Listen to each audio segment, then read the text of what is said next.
Good afternoon, everyone. Welcome to the NDTAC webinar series.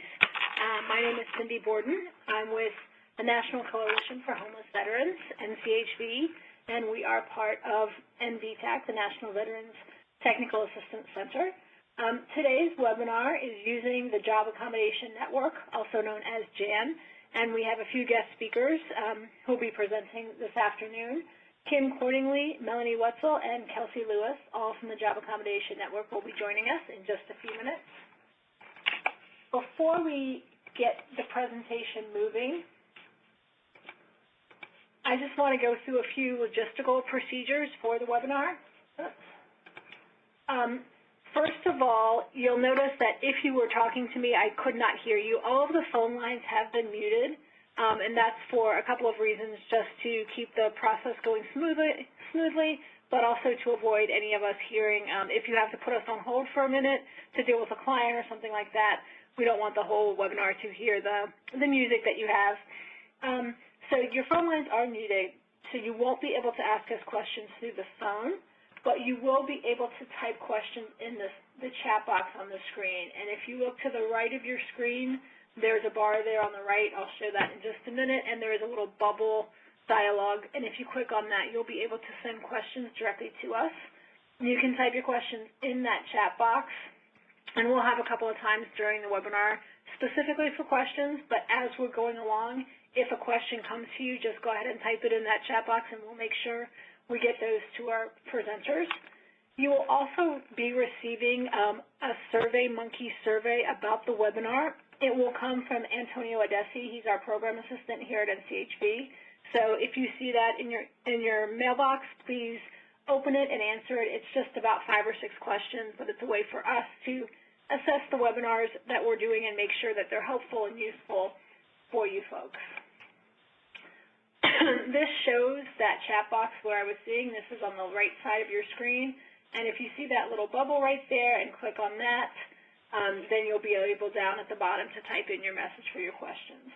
You can also email your questions directly to me. My email is there. It's cborden@nchb.org, and I'll be gathering those up for our presenters as well. And you can also submit questions through the survey that I mentioned that comes at the end if things come to you after the webinar itself. With that, I am going to turn things over to our guest speakers today. Melanie and team, go ahead. It's all yours.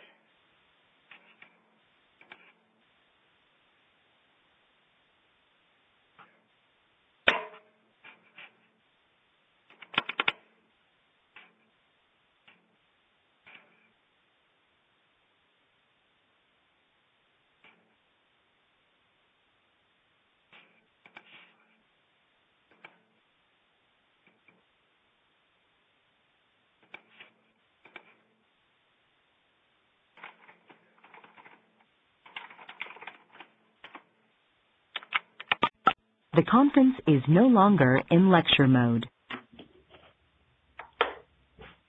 I'm not sure what happened. The conference is in lecture mode.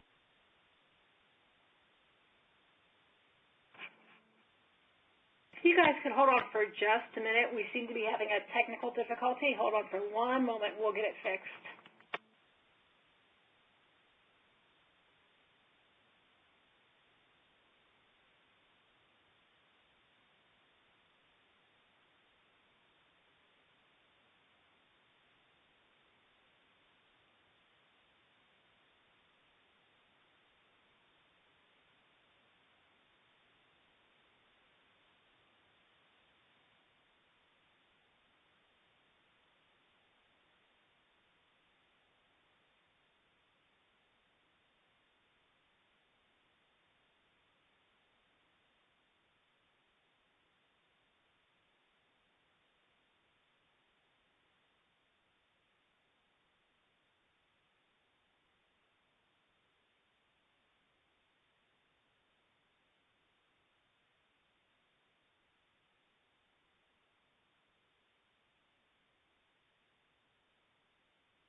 The conference is no longer in lecture mode.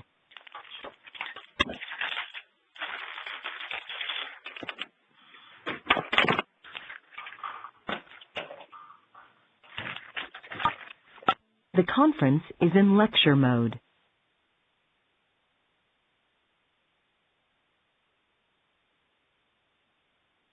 Folks, if you hold on for 1 minute, we seem to be having an audio challenge with our speakers, so we're working on it and we're going to get it fixed ASAP.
Cindy, can you hear us?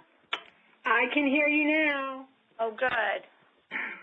Not sure what that problem was, but I think you guys should be set now. Okay, great. Thank you. Okay, I'll continue the introductions. My name is Kim Cordingley, and I'm the lead consultant on our self-employment team, and I've been at Jan for over 30 years, so I've been here a long time. Okay. All right. JAN is the service of the U.S. Department of Labor's Office of Disability Employment Policy, or ODEP. We are housed at West Virginia University in Morgantown, West Virginia, and we can provide information on job accommodations in the workplace, the Americans with Disabilities Act, or the ADA, and the Rehabilitation Act, and provide information on self-employment or small business development for people with disabilities. JAN was established in 1983 as a national and free service. We specialize, as I said, in job accommodations and the employment provisions of the ADA. We can assist with the interactive process and give targeted and individualized technical assistance to our callers. So, for example, you can call us with a very specific situation that you're dealing with. We provide comprehensive resources, including direct services, training, and virtual information and tools. Our services are confidential, and you can communicate with us by telephone, chat, text, TTY, relay, email, and through our social networks. We offer live and archived training, and we can work with you as your partner in the accommodation process. So JAN services are available to employers, individuals with disabilities and family members, service providers, and others such as rehabilitation and medical professionals, union representatives, attorneys and legal representatives, and business development specialists. At JAN, we work in a team approach. Our 4 teams are motor, sensory, cognitive, neurological, and entrepreneurship. The motor team handles questions about impairments, mainly affecting motor control or changes in physiological or body structures. This includes disabilities such as arthritis, back impairments, cumulative trauma conditions such as carpal tunnel, multiple sclerosis, and paralysis. The cognitive neurological team handles questions related to impairments affecting cognitive, neurological, or psychological functioning, such as intellectual disabilities, mental health impairments such as PTSD, traumatic brain injuries, or TBI, learning disabilities, and sleep disorders. The sensory team addresses questions about impairments primarily affecting the sensory system, such as hearing, vision loss and blindness, allergies, diabetes, and respiratory impairments. The entrepreneurship team handles all questions related to starting a small business, self-employment, independent contracting, and starting a nonprofit organization. So we wanted to point out a few key features on Jan's homepage. What you're seeing on the slide is our homepage. At the very top of the page, you will find links to some important resources, including our ADA library, our list of publications, Jan's searchable online accommodation resource, or SOAR, which we will discuss later in the presentation, our A to Z of disabilities and accommodations, where you can find information based on type of disability, topic, or limitation. On the right side of the page, you can find information about the many ways to contact us. Below this are portals where information is organized based on specific group interests, such as employers, individuals, and rehabilitation and medical professionals. And at the bottom of the page on the far right side is Jan's Training Hub. This includes information on upcoming webcasts, archived training, and Jan's Training on-demand library. So just as another overview, we wanted to point out that Jan on its website has over 200 publications, and the website is pretty comprehensive. I've mentioned SOAR and the ADA library and those features. We also have a Jan on Demand feature, which allows you to submit a question through the website. We have materials that are available in Spanish. You also can sign up for updates, and that includes information we provide through our e-news and our blog. And we have a Jan chat feature, which is a live interactive chat that you can access on the website, and we're also available through various social networks. Okay, so now we're going to talk about disclosure. Disclosure is when you divulge or give out specific personal information about your disability. When you disclose your disability in an employment situation, you'll most likely need to provide information about the nature of your disability and your limitations, or how your disability affects your capacity to learn and or perform your job effectively. And also the accommodations you will need in order to do your job, or in the hiring process, accommodations that might be necessary in order to complete the application process and successfully interview. Disclosure is always a personal decision. A person with a disability never has to disclose a disability until they need an accommodation. Let's look at the next slide to see the reasons for disclosure. So why might it be necessary for an employee to disclose a disability? There are three main reasons. The first and foremost reason to disclose a disability is to ask for job accommodations. We'll be providing in-depth coverage of various accommodations and situations and solutions here in just a few minutes. The second reason to disclose is to receive benefits or privileges of employment. The ADA requires employers to provide reasonable accommodations so that employees with disabilities can enjoy the benefits and privileges of employment equal to those enjoyed by similarly situated employees without disability.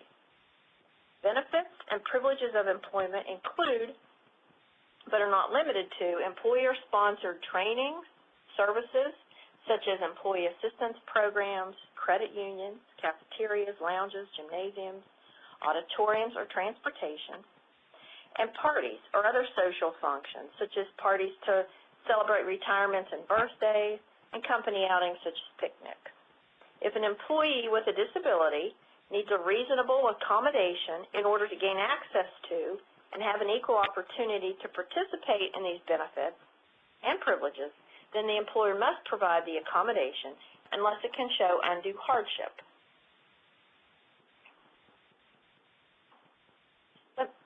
Let me give you an example. A school district arranges for one of its employees to provide CPR training. This 3-hour program is optional. A cafeteria employee with a TBI and a hearing impairment wishes to take the training and requests a sign language interpreter. The employer must provide the interpreter because the CPR training is a benefit that the school district offers all employees, even though it is optional. Okay. And the third reason to disclose a disability is to explain an unusual circumstance. Let me provide you with an example here as well. An employee who incurred a TBI while serving in Iraq has difficulty regulating her body temperature and can become quite distressed when the temperature soars. She works in a warehouse that's air-conditioned and has had no problems. When the air conditioning goes on the fritz in August, she immediately begins to have issues with keeping herself cool. It has become necessary at this time for her to disclose her disability and ask for accommodations to help her out with the heat. So how do you disclose? The individual must let the employer know that an adjustment or change at work is needed for a reason related to a medical condition. To request an accommodation, an individual may use plain English, need not mention the ADA, nor need to use the phrase reasonable accommodation. Disclosing can be as simple as saying to your employer, I'm having difficulty getting to work on time because of some medications I take to help me sleep. I would like to talk to you about that. Under the ADA, an individual may disclose a disability and ask for an accommodation either verbally or in writing. At JAN, we recommend that you do so in writing so that you have documentation that you did indeed disclose and ask for an accommodation, and when you did so. Who do you disclose to?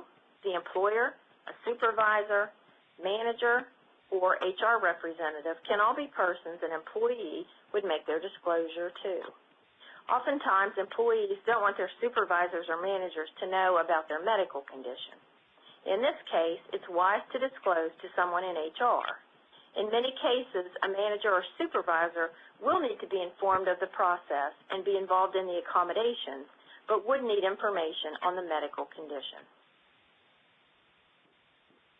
Okay, so here we get to the main part of our presentation, which involves specific accommodations. Okay, we're going to look here at purchasing or modifying equipment or product.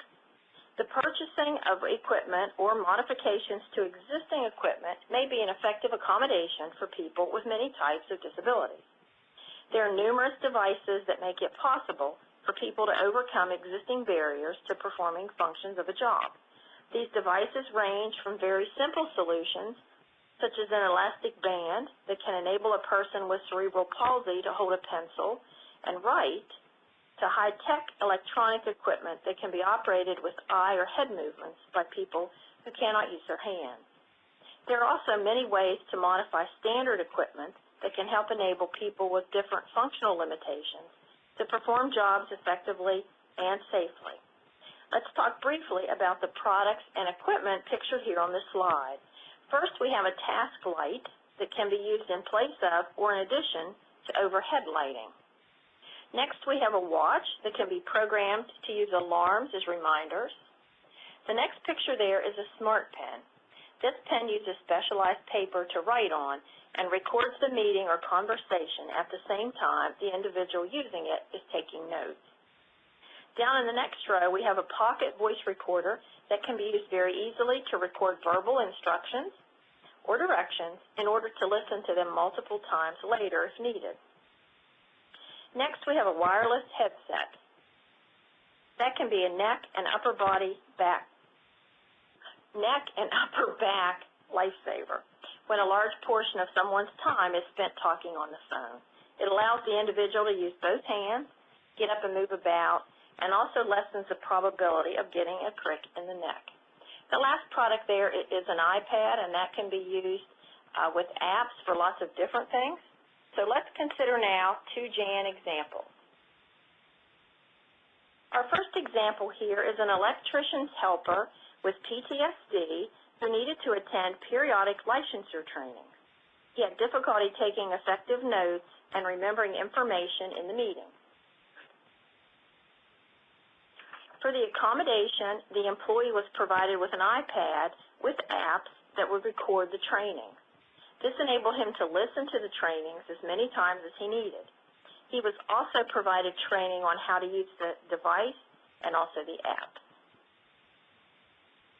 Our next example here involves a public policy administrator who worked from home and had difficulty remembering who was on conference calls, who was speaking, and what questions were being directed to him. As an accommodation, the administrator was given a meeting application for his computer that had a chat function so that questions could be typed into the screen for him to read. He was able to better understand the questions when he could read them for himself several times if necessary. He would also be able to see the names of the persons asking the questions. All right, our next type of accommodations involve making the work site accessible. Employers are required to modify the work site to meet the needs of an employee with a disability that needs an accommodation. Although the requirement for accessibility in employment is triggered by the needs of a particular individual, employers should consider initiating changes that will provide general accessibility. Parking may be included in making the work site accessible. We have examples of possible accommodations here on the slide. They include parking, a doorway or threshold ramp to ease access to rooms, especially if the threshold is raised. We also have a picture of an automatic door opener that can be very helpful to those who cannot open traditional doors for reasons related to various impairments. Let's look here at a few Jan situations and solutions. Here we have an example of an office worker who is having difficulty with balance and coordination and walking steadily due to a brain injury. The employer had observed her falling a couple of times on the way to the printer and fax room and also to the restroom. As an accommodation, the employer provided handrails to and from the employee's workspace and the common areas. They also provided her with her own printer and fax and changed her workstation setup so that she could access files and other materials and equipment without having to move around too much. Our second example here involves a new purchasing clerk with a traumatic brain injury who's having difficulty walking from the parking lot to his workstation in a manufacturing plant. Our accommodation solution here is that the employer gave the employee a reserved parking spot close to the work site. This could also mean allowing the employee to park at the door he would use that would be closest to his workstation. And now I'll turn it over to Kelsey. Okay, next we're going to talk about job restructuring. According to the EEOC, job restructuring includes modifications like redistributing marginal job functions that an employee is unable to perform. This also can include altering how or when essential or marginal functions can be done. However, an employer never has to take away an essential function as a reasonable accommodation, but can definitely do so if they wish. Our next example for job restructuring is an employer required that all employees work overtime. An employee with a brain injury asked to be excused from overtime because of fatigue and exacerbation of symptoms. The accommodation solution in this situation was that there wasn't one. The employer denied the request, stating that overtime is an essential function. We often get questions about whether the time in which you work is considered an essential function. Sometimes essential functions of the job can be tricky because it can almost seem like they're subjective. So it's important for the employer to be able to explain why it's critical that an employee with a disability has to perform overtime. Employers need to consider whether all employees are needed to do overtime or if only some are needed. whether overtime is something that some employees would be happy to get if there is an individual with a disability who may need to be exempt, and if there's a way to enable an employee to do overtime with accommodations, which would make it more feasible. The ADA gives an overview of how to determine essential function of the job in the Technical Assistant Manual, which is available on our website. Some of the ways that's described in the manual is essential job functions can be identified through the job description, if the position was created to perform that task, the amount of time that's usually spent doing that task, and if the task is highly specialized and the employer feels as though it is an essential function. Our next example is a member of a cleaning crew with seizures who is restricted from working on a ladder. He can perform all of the functions of his job except for the task of maintaining the overhead lighting fixtures. The accommodation in this solution was that there was a second crew member who had to clean a small kitchen in the employee's lounge, which is a task the first crew member can perform. The employer switched these specific tasks performed by the two crew members.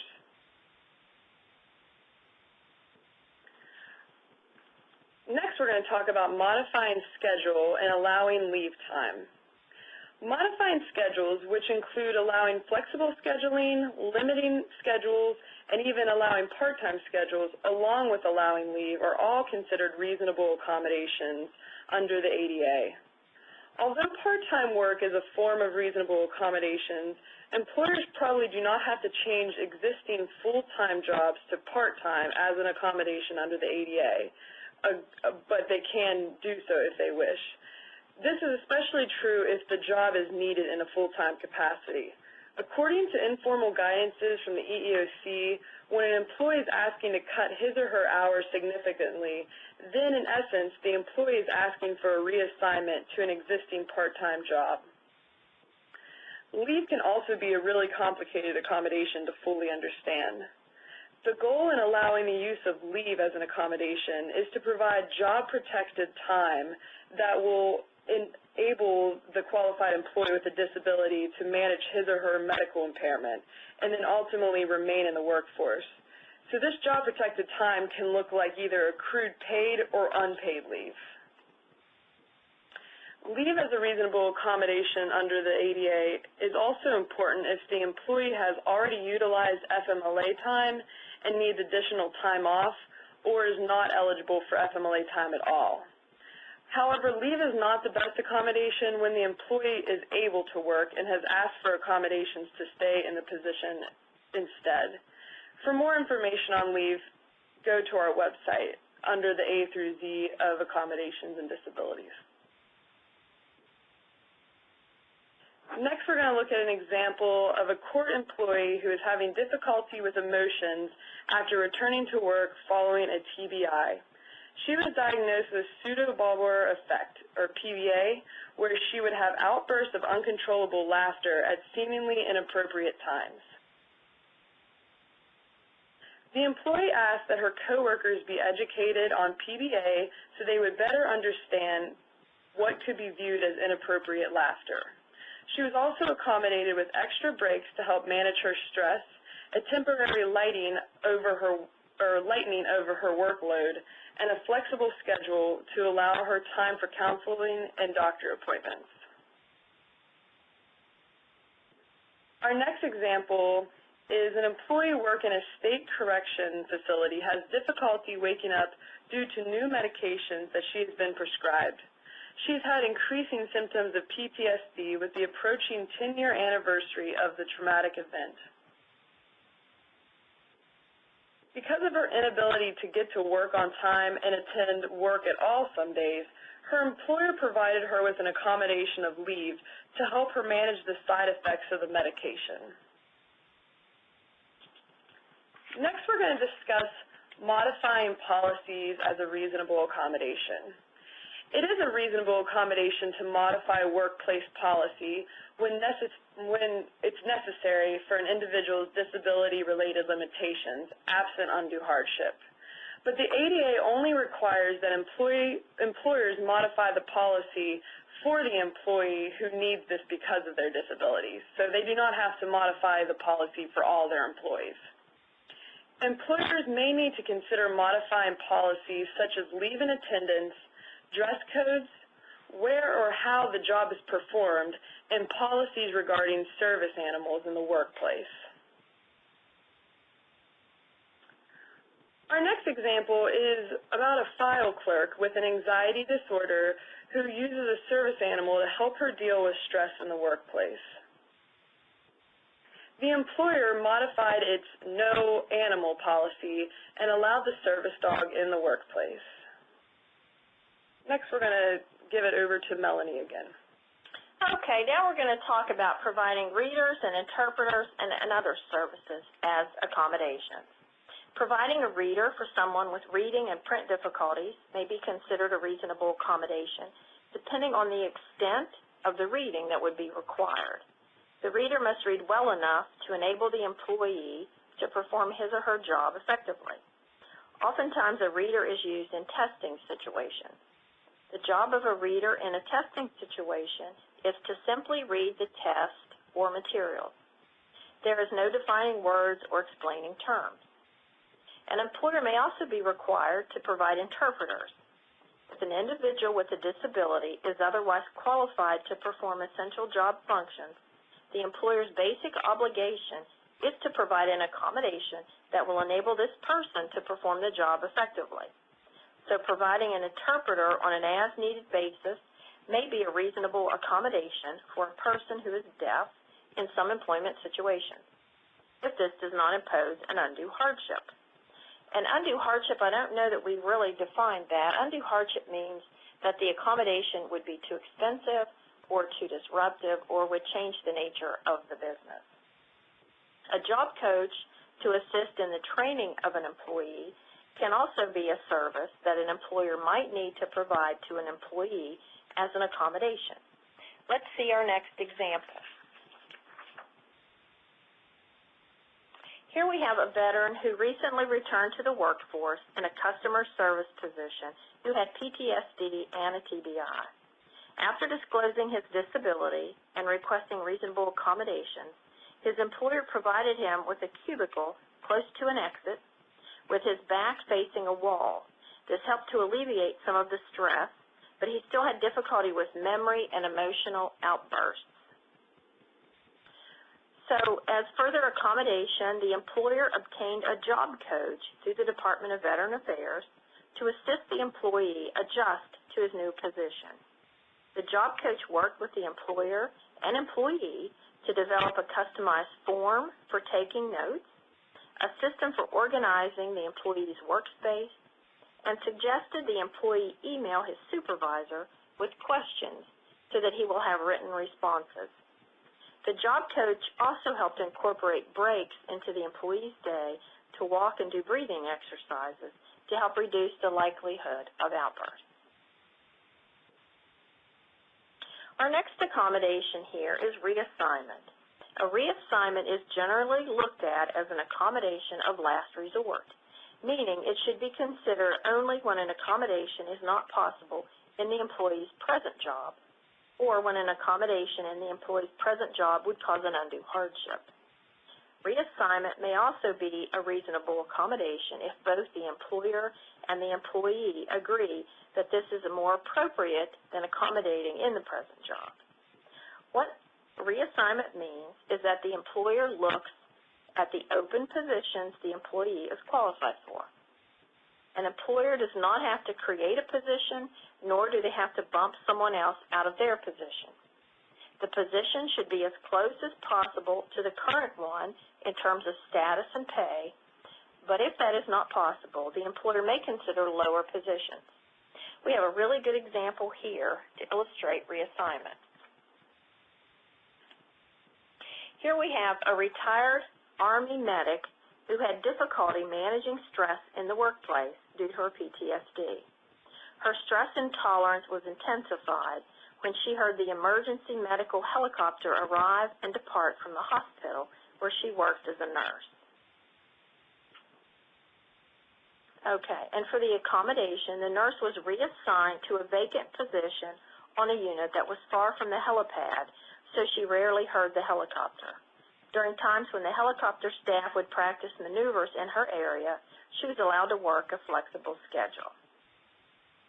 All right, now Kelsey's going to walk you through our SOAR tool that's on our website.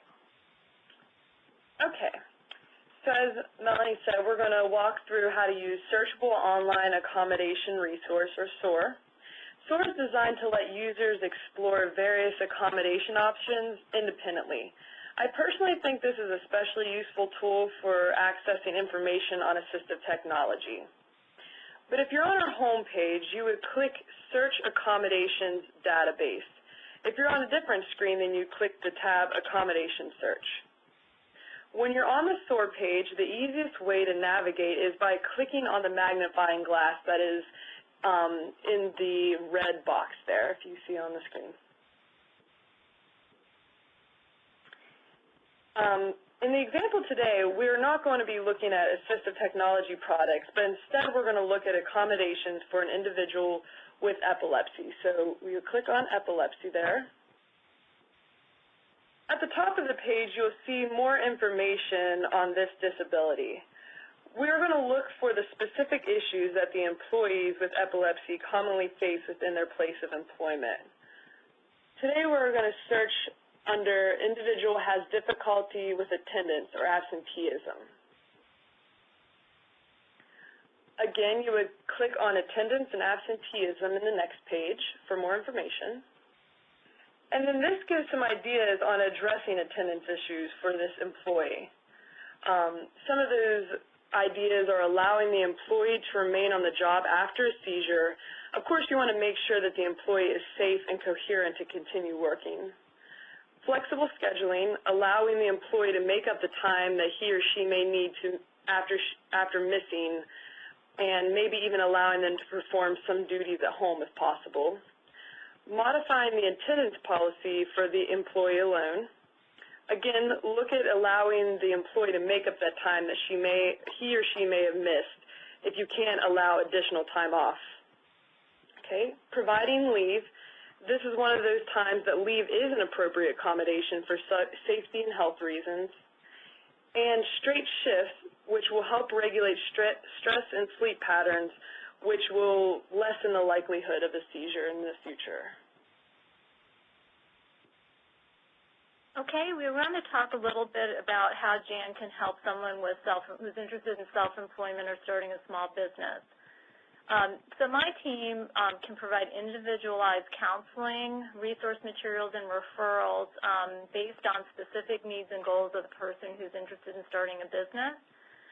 We have an intake process that we go through to get that information from our callers, or if people contact us by email or however they get in touch with us. So we're able to provide ongoing electronic telephone access and support. We don't do ongoing case management. In other words, we don't follow a person from beginning to end. The person needs to contact us, but they can contact us as many times as they need to.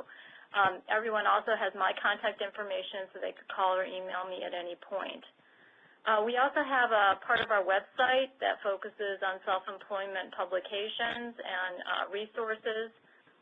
And just to kind of give an overview, when we talk about self-employment or starting a small business, we're including microenterprise development, starting home-based businesses, independent contracting, and customized self-employment, which is a process where someone's starting a business or becoming self-employed with some extra supports in place. And we assist individuals with all types of disabilities.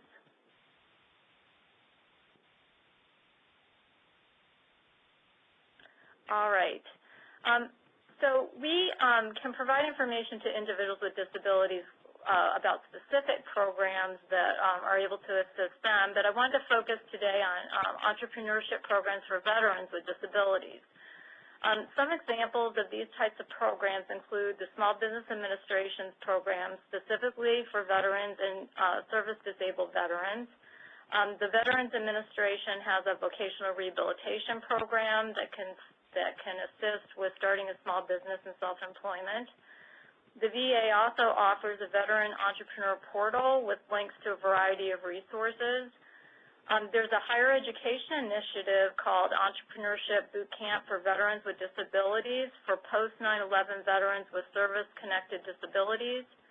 The Department of Defense's Training Assistance Program, in cooperation with the SBA, offers an educational initiative called Boots to Business that provides entrepreneurial training. And there are many resources like this that involve contracting and other services available to veteran-owned businesses, and we can provide more information on that.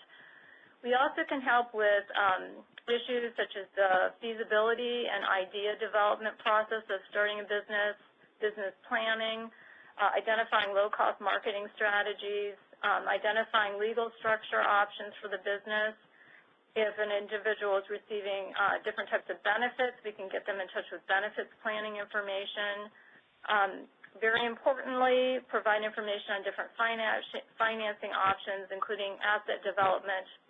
And these are programs that basically match monies that are saved towards the startup of a business. And we can also provide information on health and business insurance information, tax issues, and identifying mentors and coaching resources. So I wanted to give just an example of one of my callers. She was a veteran who has had a mobility impairment and some cognitive issues related to a brain injury. She had a lot of experience in the military with security and emergency management issues, and so she wanted to develop this into a consulting business. She'd served in the wars in Iraq and Afghanistan and had developed a pretty strong network of contacts based on that involvement. She was also in the metro Washington, D.C. federal government area, so she felt that she had a lot of resources there that could support her.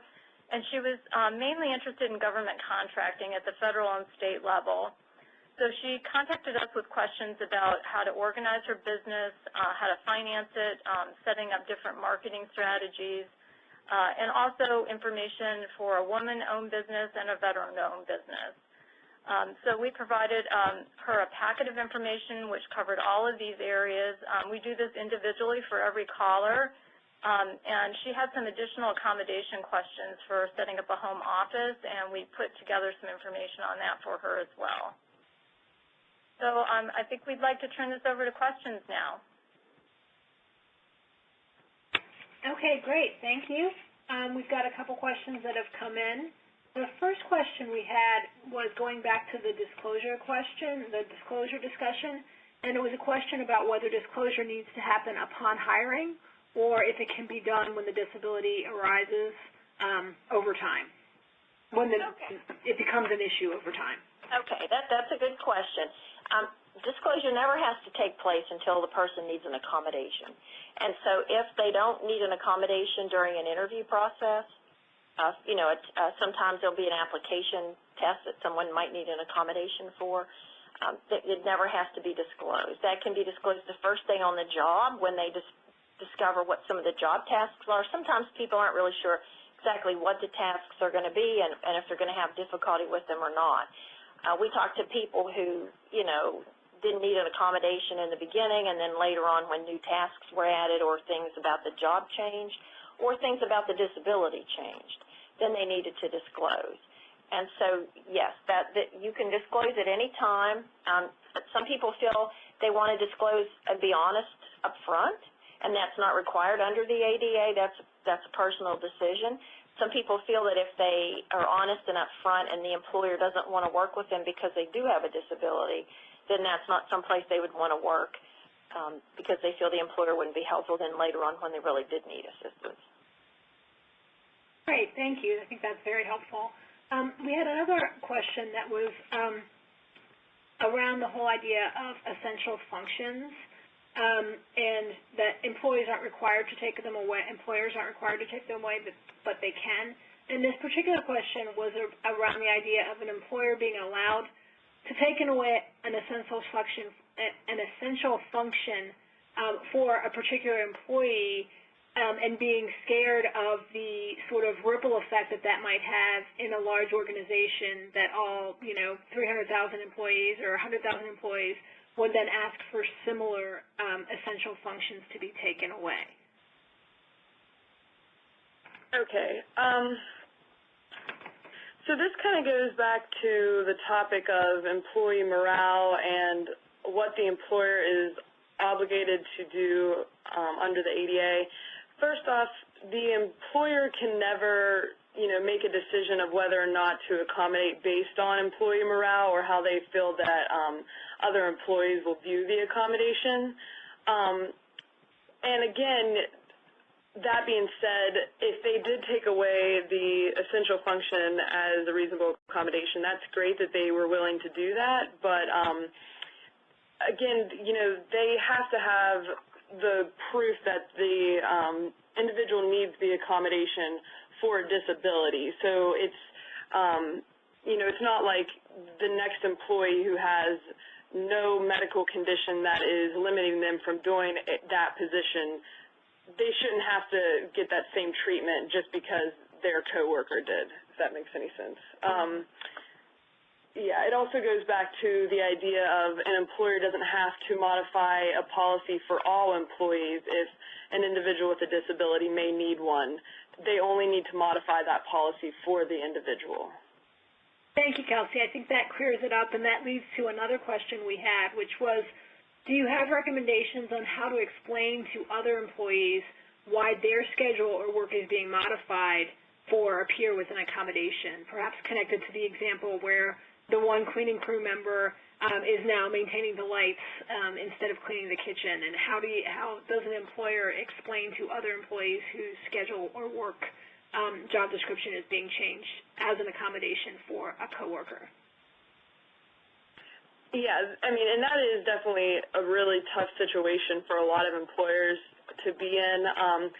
The EEOC basically says that the employer should just try to keep the information as limited as possible. They can say something along the lines that the change was made for business needs, or they can also say that was an arrangement that they and the employee came to, and kind of open it up to other employees that if in the future they need any help in their employment or their role in the job, that they, that the employee is able to do that. So just to clarify, could the employer say this is part of an accommodation for another employee? They should not give any information that would disclose that an individual has a disability. Okay. That's what I thought. I wanted to make sure everyone understood that on the call as well. This is Melanie. What they can say is that, if somebody needs a change in their job or a change in their schedule due to personal reasons or is having difficulty, that they can ask for that change the same way that someone else might, but that information is confidential and that the employer would be obligated to keep their information confidential as well. Great. Thank you, Melanie. And that connects to another question that someone was just asking, which is the idea about can an employer ask about medication, ask an employee about medications? This person understands the employee doesn't have to disclose, but can the employer actually ask those kinds of questions? They're not really supposed to ask about medication unless there is a real need to do that. They just, generally speaking, no, they can't ask people about medication. Now, when they first offer a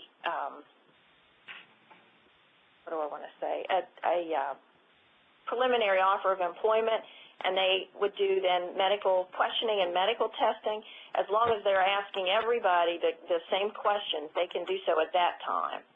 But later on, they really can't do that. Now, if they notice things going on, somebody is sleepy, falling asleep at their desk, their words are slurred, that kind of thing, they can talk to them about what they see as performance or conduct, but they really want to be careful about asking about medication.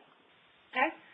We have a couple specific questions, and we'll go ahead and ask them, and they may be things that folks can follow up directly through Jan and through the website and the other and through phone calls. One of them is around a manufacturing organization that does temp to hire. They hire folks, it's temp to permanent hire. and they are curious about what kind of accommodations they need to make for temporary employees versus full-time employees. And in this particular case, it's an on-the-job training kind of situation. Well, the employer would need to make accommodations for a temporary employee, same as they would, a regular employee. Now, they could be, they would look at whether it causes a hardship or not. Depending on what the job is, how long the employee is going to be there, that could be an issue of whether it causes an undue hardship. If they needed something very expensive, equipment or something, and they're going to be there for a short amount of time, that may be considered an undue hardship. If it's a training issue and they need further training, directions written down, some sort of a checklist, maybe a mentor, a job coach, those would all be things that, yes, they would be required to consider and determine if it would cause an undue hardship or if they'd be able to provide that as an accommodation. Okay, great. And to the person who asked that question, I would encourage you to follow up with the specifics with Jen directly because they could go through more specific details.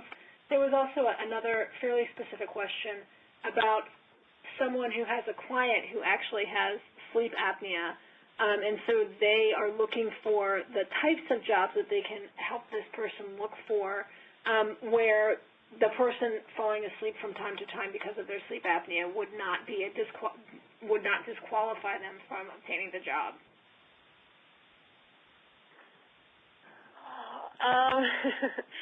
That is quite specific.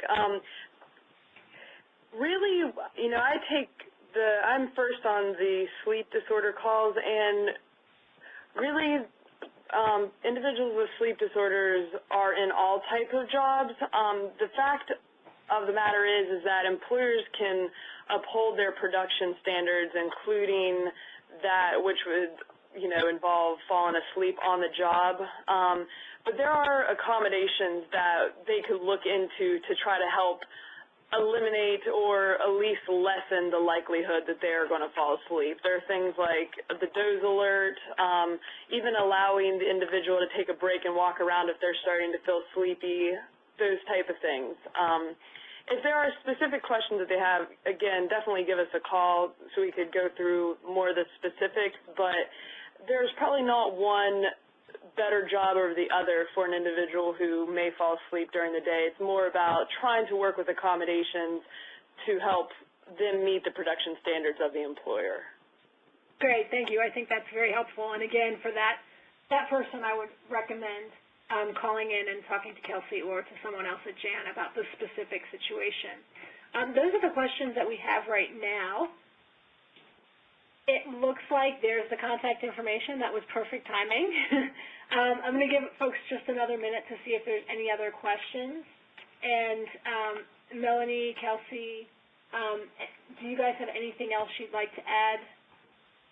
No, just if you could look at this last slide here, you'll see that there are a multitude of ways to get a hold of us. So it's very easy to get a hold of Jan and ask those questions.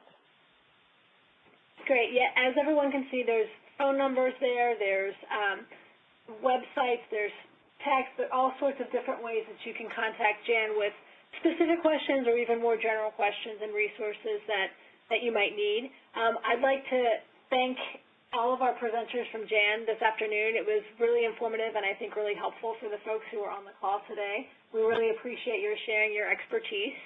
As I mentioned at the beginning of the call, you will be getting a quick SurveyMonkey survey asking you just to evaluate the webinar, and we will address the technical issues we had at the beginning of the call. Thank you all for hanging in there with us those few minutes while we got that sorted out.